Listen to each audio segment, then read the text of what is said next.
bright and early, or should I rather say dark and early.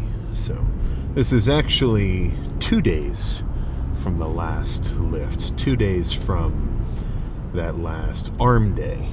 Yesterday was a rest day, and this morning now the day after, I'm going to try doing legs first. So usually I've been doing cardio session A, wait for some time to pass, lift, cardio session B. But with legs, I don't really want to wait until after I've done an hour of cardio and not really scarf down a ton of calories. So I did this a couple of, I don't know how many days ago. I think it was back. I did a back day earlier in the morning rather than waiting for later into the day.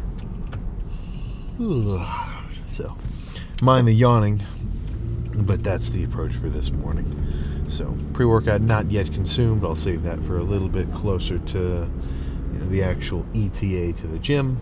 It's just so it's really kicking in when I'm starting quads. And then that's pretty much it. Some walking cardio after. No seated bike right after the legs. The seated bike is a little bit too quad heavy in terms of like stimulus and kind of fatigue. But the treadmill, not particularly, well, I guess you could say tiresome, but not particularly soreness inducing, which is what I'm aiming for, right? I don't need the I don't need the cardio to be the tricky part, right? I want that to be kind of more chill. So I do not anticipate that being too tricky to finish, because I get episode 1 of season 2 of Severance to watch.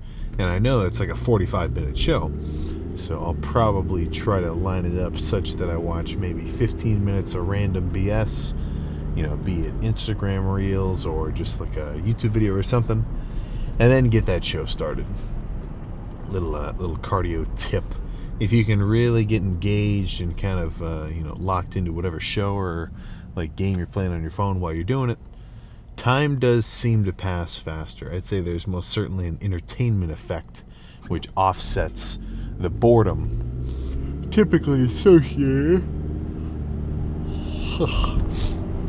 associated with low intensity steady state cardio. But in terms of the lift, it's going to be pretty standard. Sissy squats, leg extensions, maybe some machine leg press, supersetted with some leg extensions as a pre-exhaust, and then hamstring curls and some Smith RDLs. That's really all there is to it. Maybe a little bit lower on the volume side of things, but that's not specifically intentional. I'm just trying to do as many sets as necessary to feel fully fatigued and fully pumped, right, in my hams and quads. So if I get that sort of sensation of like completion after 4 sets of hamstrings and only like 5 sets of quads, then that'll be the end of it. Because that's all I really need right now. I'm trying to stimulate the muscle, maintain it, and peel off that outer fat layer to reveal extra cuts, striations, and veins which are currently being hidden, currently being subdued, and they want out. Right? I'm talking all the veins and spider-webby wood bark striations. They want to be revealed. They want to be seen. They want to be put in the spotlight. So it's up to me to get rid of this sort of soft blubber layer on the outside and be the messenger to deliver those muscular, details. Not that I really, think about it that deeply. It's just kind of a funny way to say it. But I think that's all I got to say. I'm going to get myself amped up to some music, become caffeinated, and I'd say, for me it's going to be more like 15 minutes, but for you, let's just shoot the hamstrings. Adductors have been sufficiently warmed up, which, even though it's not like a massive part, it definitely comes into play. So if I warm them up first, this feels way better. And I'm curbing my ego a little bit, because instead of doing 200 pounds, which is the full stack, 170 felt a little hefty. So I think a sweet spot's right in the middle, 185.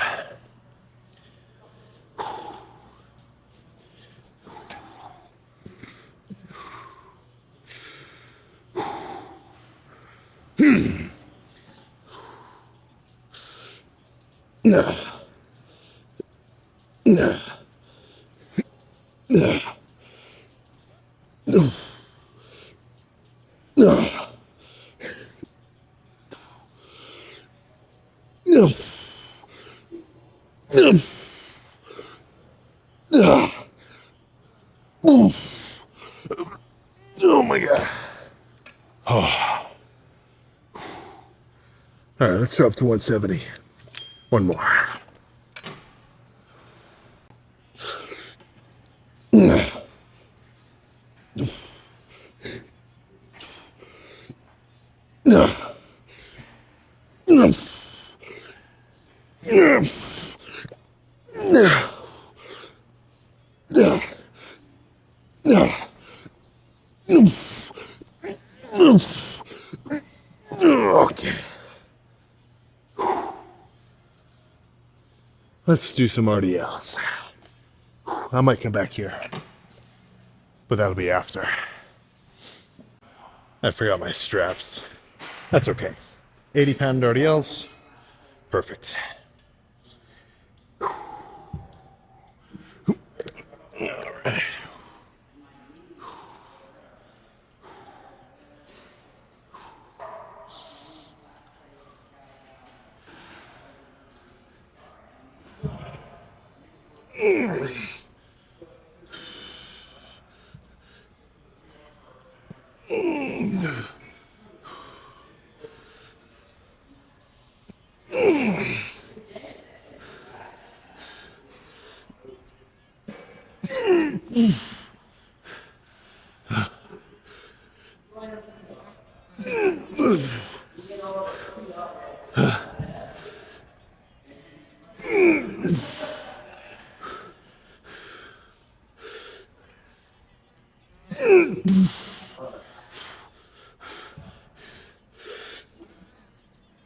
Okay. Oh.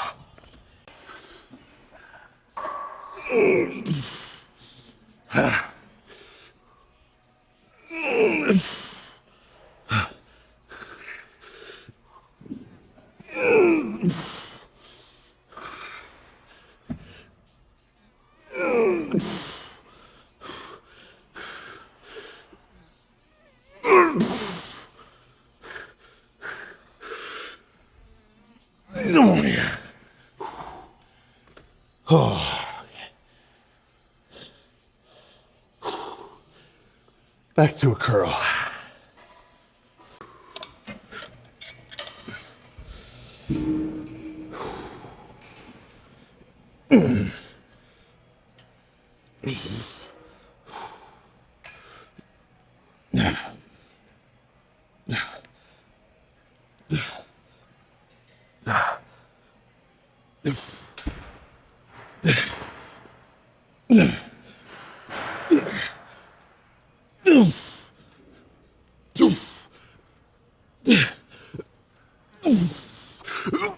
Okay. Yeah. Let's get some quads started.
Oh. A few more just like that. Slightly heavier though.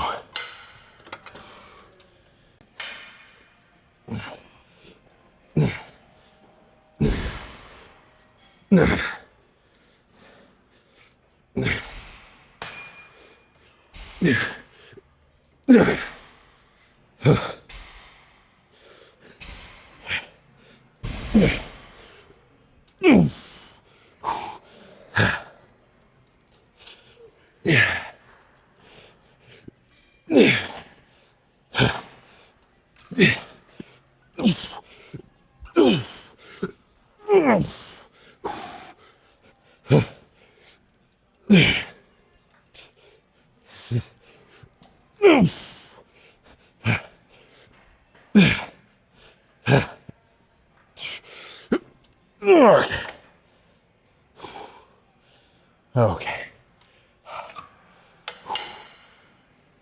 One more. Okay.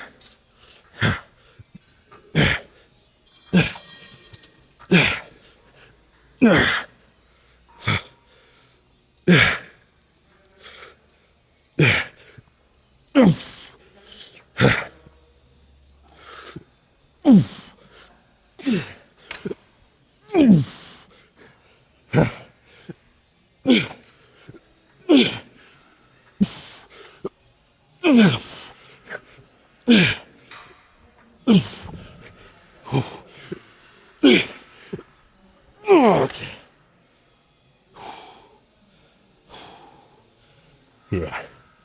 I think now it's about time for some sissy squat supersets. No. Light squeezing double leg extensions, 10 reps-ish, then some body weight sissy squats. Sissy squats.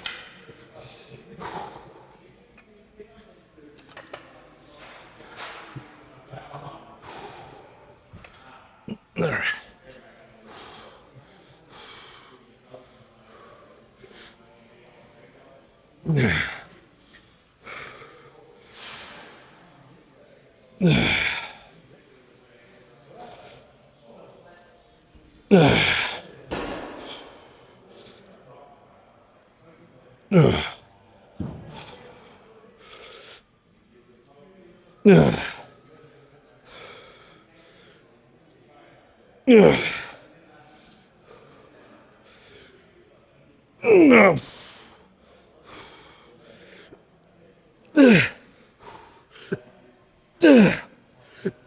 Oh, God.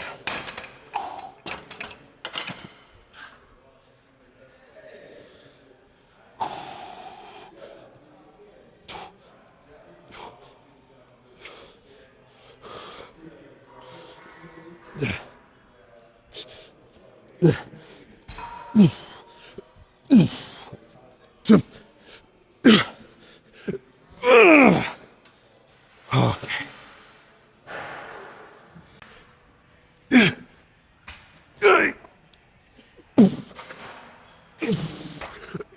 Oh, crap.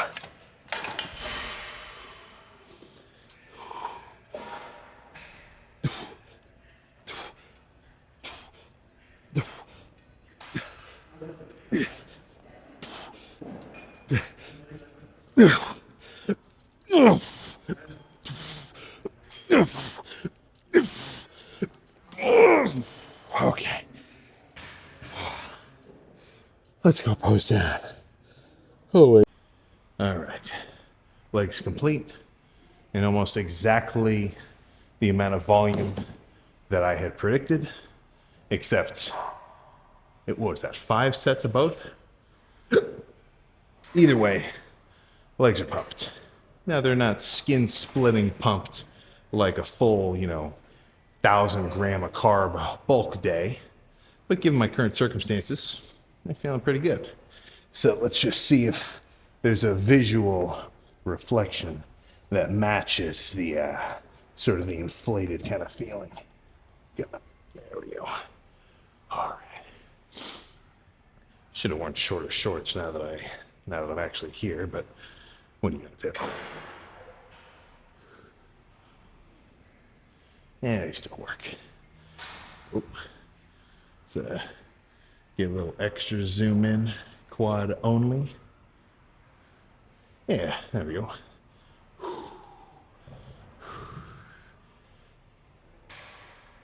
All right.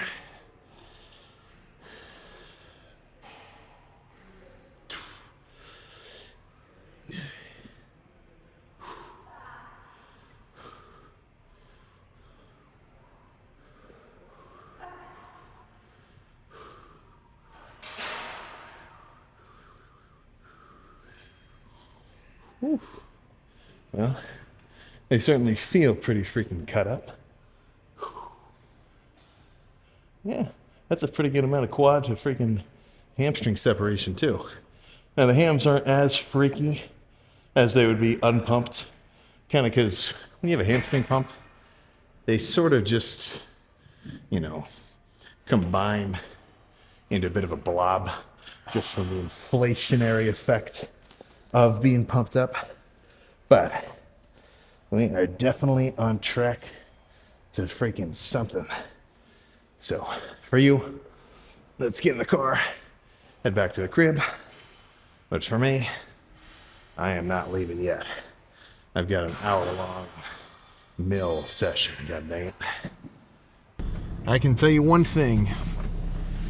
If TikTok gets banned for real, and this isn't all just, random ass talk like it always is, that'll kind of suck. I've got a lot of hype edits that I've got saved on the TikTok, like One Piece and everything else, which get me going. I deleted it off my home screen, so I don't use it passively. Like, I've at least relegated myself to just Instagram Reels, which I think is at least a little bit better than bouncing between two apps worth of doom scrolling.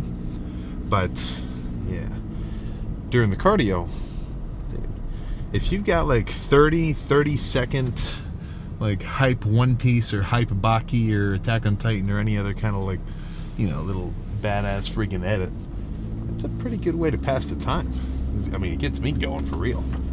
So that's how I spent the last 10 minutes on the treadmill. The first 45-ish or so, including 5 of just a YouTube video at first, that was spent watching the first episode of the latest season of Severance. Very good show. Very freaking good. I'm glad they didn't just release every episode at once. As much as I may have liked it in the moment, I probably would have just watched the whole thing today, and then I'd be freaking screwed out of luck. So I'm strongly considering starting to watch Lost, but I'm on like season 3 of Suits. I just ordered a You Just Got Lit Up mug on Amazon because I just saw that clip, which I thought was pretty funny. But it's like 6 more seasons of the same, this, that, or the other, Harvey Specter, Lewis, whatever. I don't know if I can do it. It's a little too much. I'm spectering myself out.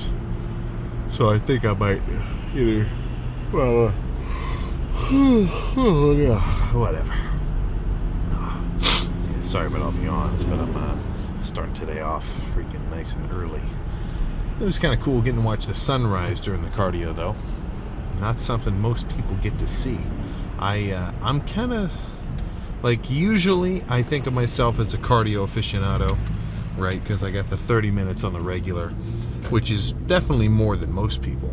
But I'm up there in like the top something percentile in terms of clocked hours of cardio of at least the last like month-ish. I think, I can go back and check the pictures, but I think it's been just about a month that I've been doing the 2 hours of cardio per day. That's a lot, man. And it's a freaking lot. But, I mean, look, I'm not trying to dog you on you. I'm sure you probably spend more than 2 hours just playing on your phone anyway. I know I do. So it's not like I'm really adding anything to the schedule. I'm just kind of turning one mindless task, sitting around playing on my phone, which is not even a task, into now a little bit of a multitasking situation, right? And of course, it takes some effort. Like doing the cardio, it's not like completely zero, 100% easy, whatever, but it's not really the hardest thing in the world. The hardest thing isn't even actually doing it, it's just going to do it. Because once you've already made a trip to the gym to do your cardio, I mean, the success rate of that mission has now increased dramatically. I mean, I'd say the success rate of guys where they just say to themselves, all right, maybe I should drive to the gym later and do cardio. Or tomorrow morning I'm going to do cardio. Yeah, tomorrow morning I'll do it. The success rate of that thought, pretty low. I think it's definitely sub 25% in kind of thinking that a lot of people think that to themselves, and then the time comes and they say, screw it. But the percentage that do make it to the car and actually do head over to the gym, they got their shoes on, they got their headphones, they got their phone, they got their their energy drink sitting right next to them or whatever. By then, I'd say the success rate is at least 80%, so it's not really an issue of maintaining the momentum of like actually going. It's just getting that momentum started. Because even if I feel like total trash, like even if I'm tired, I'm sleepy, it takes me a second before I even walk into the gym to do a workout, because I'm like, okay, I'll feel it. Which sometimes I definitely do feel. I mean, not every one of these cardio sessions goes by extremely easily. Especially the morning ones. Like, I think it was maybe 2 or 3 morning cardio sessions ago. It took me a minute to really get up and get my shoes on. Maybe not as serious as like the David Goggins scenario, where he's like, I don't want to put my motherfucking shoes on. I don't want to get up and run out there, man. Or however he says it. Not that serious, of course. But, it definitely took a second, right? But I know that I want to do my cardio. Or I guess, really, I know that I want the results that doing my cardio is going to give me.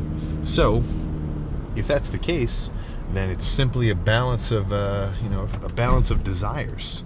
And my desire for those gains, or at least the progress that the cardio is going to give me, is just strong enough that it outweighs my desire to go back to bed, put my blankets back on, and say, I'm going to sleep. Even though it would feel so nice. It'd feel so good to just cozy back up in bed and it's so warm in here. Come on. Nothing cool, or at least nothing worthwhile, happens when you're cozied up under the covers and you're scrolling Instagram reels, right? Nobody ever did anything cool like that. Now, it's nice to come back to, and frankly, going out and doing your cardio or lifting and having a good workout or just having a good day in general, if you know you killed it, at least in some degree, then when you come back and you do get to chill, it's even more enjoyable, right? Because you kind of earned it, in a sense, So, all I'm trying to say there, get your freaking cardio started this year. So, I am sure that I'm going to take a nap after my post-workout meal of some cubed top round steak, as well as probably some frozen mixed berries in a little bowl on the side with some yogurt. And then the real battle begins. Because for me to do all this cardio and to work out even when I'm feeling a little extra weak and lethargic, that's not really the challenging part. Like, that's I'm enough of a gym rat where that's just a given. That's regular daily activities I'm working out. It's the calorie restriction. That's the variable that's taking the most effort on my end. But not rocket science. Not freaking rocket science. Simply making sure that I don't exceed my limits, and then with the extra free time and not having to eat so much food and prep everything and just sit here with a full stomach, I'm getting clean. I got to straighten up my office a bit more. I've got some junk and old boxes and stuff, but I got a shelf to put up as well. Yeah, I should probably do that today too. So, plan for the rest of the day. Do a little bit of house cleaning. Clean up all my dishes and the sink and everything else. Feed the cats. They, crap, they don't have breakfast yet. It's 9 o'clock. They're probably freaking... Well, this is about their breakfast time, but I know that they're fiending for it for sure. So, finish all that. Go back to the apartment gym later tonight. Do another hour cardio. Probably a combination of seated bike and the treadmill. And then just keep going from there, right? Goodness. Every day a little bit leaner than the day before. That's kind of my current state right now. And it's not the most noticeable, jumps in leanness from a day-by-day basis. Really, it's negligible. I don't wake up one day, pounds upon pounds or percentages upon percentages leaner than I was the day prior. But over the course of a month, pretty drastic changes. I mean, look at go back to even just scrolling through the thumbnails. Like, look at the last day, or the last days of the bulking phase to like halfway through this kind of dieting phase to now. I mean, it's only been like 3.5 months, or not even that. It's not even been 3.5 months yet. It's only been 3 months and like, well, now, yeah, it's about 3.5 months, but it's pretty drastic. So even though it's slow, it is steady, and steady is smooth, and smooth is fast. So really, it's going by pretty fast. But all that's to say is, if you're in a deficit currently, or if you're getting yourself amped up to start a deficit, and you're kind of like on the, oh crap, I don't know if I should really pull the trigger on this thing, man. It's winter time. I want to be bulking. Pick one. Right? The worst decision you can make is indecision in terms of if you want to bulk up or cut down, because too many lifters, I feel, are just plateaued and trapped in a state of maintenance. They're just staying the same size, the same strength, the same everything, and it's like, if you're coming to the gym every day anyway, you only have to add a little bit more effort to tip the scales into some vector of progress, be it bulking up or cutting down. So flip a coin, heads you bulk, tails you cut, and odds are, once that coin's actually in the air, you're going to know which one you really want to do, because you're kind of going to lean towards whichever one you actually have a subconscious preference for. But whichever one you do, if you can stick to it for long enough and adjust accordingly depending on what the scale reads, and I can guarantee at the end of it, you'll at least be able to say, all right, I made some shit happen, rather than just basically fast forwarding the next 3 months and being in the exact same spot that you were. Right? I mean, that's the worst thing you can do, is just become stagnant with your training. That's why I really like the bulking up and cutting down, because I'm always headed towards a specific goal, and it's very tangible and direct. Like, I know I want to get leaner right now, and I know in a few months I'm going to want to get bigger and bulkier. So it's I get kind of the best of both worlds with my back and forth. But I think that's all I got to say. I am ready to eat something, take a mid-ish, well, I don't know. Sometimes if I take a nap when I'm dieting, then it's hard for me to sleep at night, and I end up being a little more restless. But either way, I know I'm going to feel my legs tomorrow. So I think that's all I got to say. I will see you for what I hope to be a rather freaky chest day tomorrow.